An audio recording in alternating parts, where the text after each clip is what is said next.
اس میں اپنا وقت، اپنا مال، اپنی جوانی، اپنی زندگی خرچ نہ کرنا. ہمیں یہ حکم ہے کہ ہم نے کہاں پہ لگانا ہے، ہم نے اپنا تعاون اور اپنی صلاحیتیں کہاں لگانی ہے. تو آپ بڑے قابل مبارک ہیں. یہ 20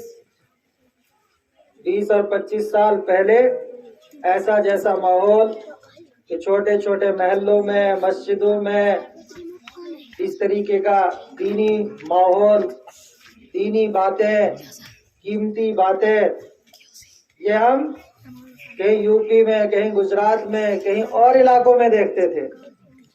لیکن اللہ کا بڑا فضل ہوا، کرم ہوا کہ اللہ رب العزت نے ہماری ان بستیوں پر بھی ایسا ماحول بنایا.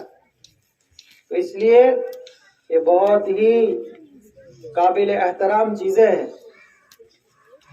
اس لیے ہمیں بڑھ چڑھ کر کے ان کا تعاون کرنا چاہیے.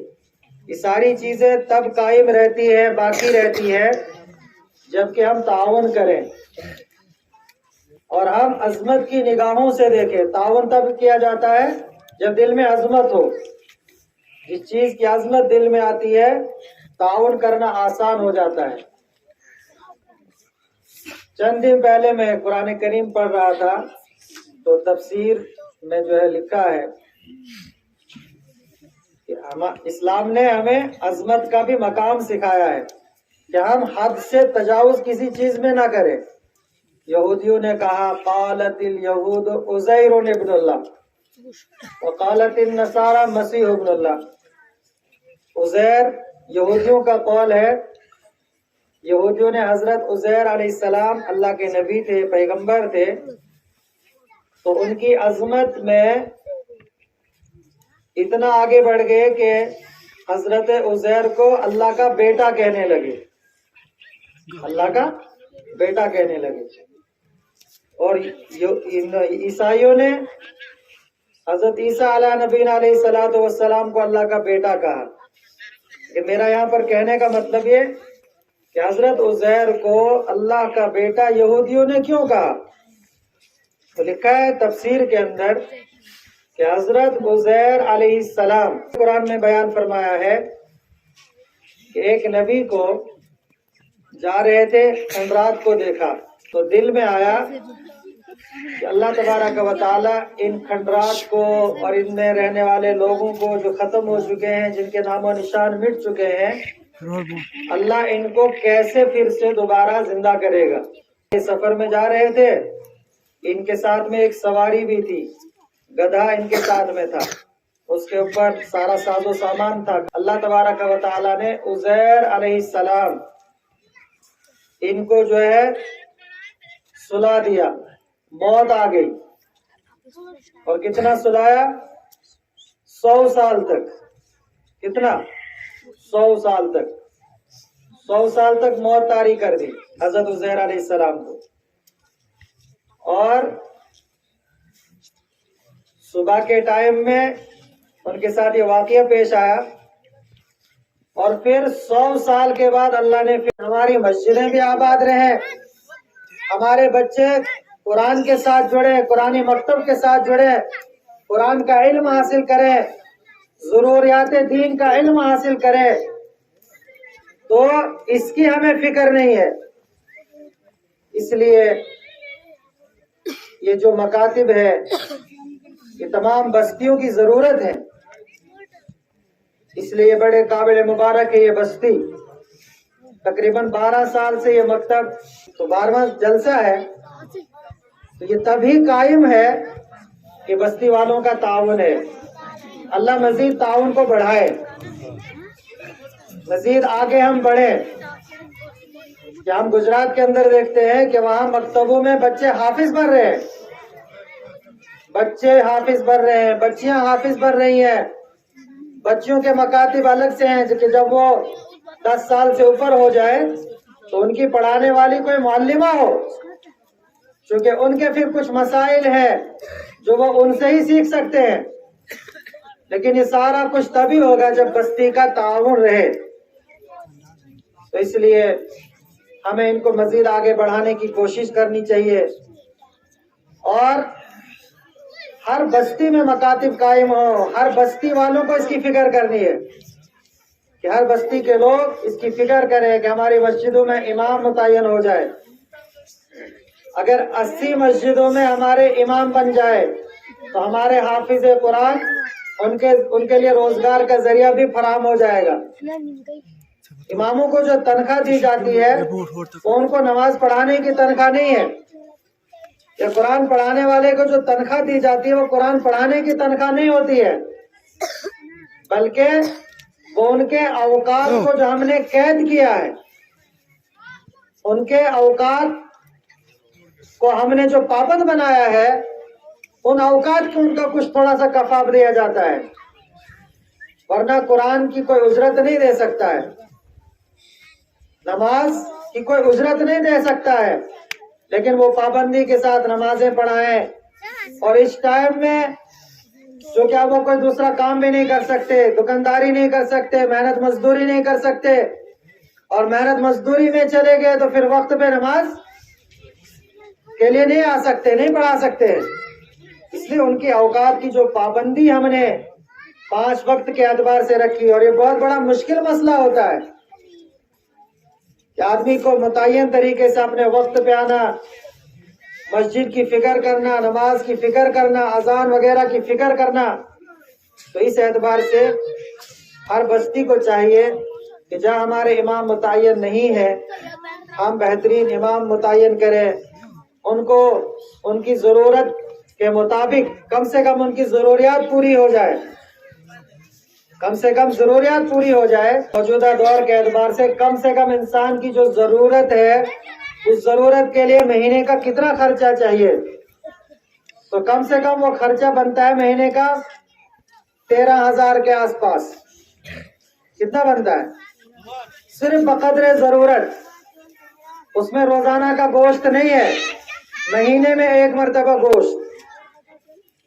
تو کم سے کم 13,000 ایک آدمی کی ضرورت کا خرچہ ہے. تو ہم سوچے ہم تو اپنی خواہشات کے پیچھے پڑے ہوئے ہیں، ہمارے دسترخوانوں پہ جب تک 2-4 سالن نہیں آتے ہمیں تب تک مزہ نہیں آتا ہے.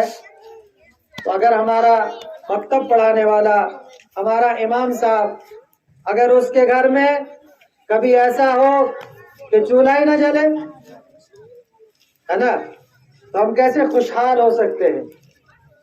اسی لیے جن بستیوں نے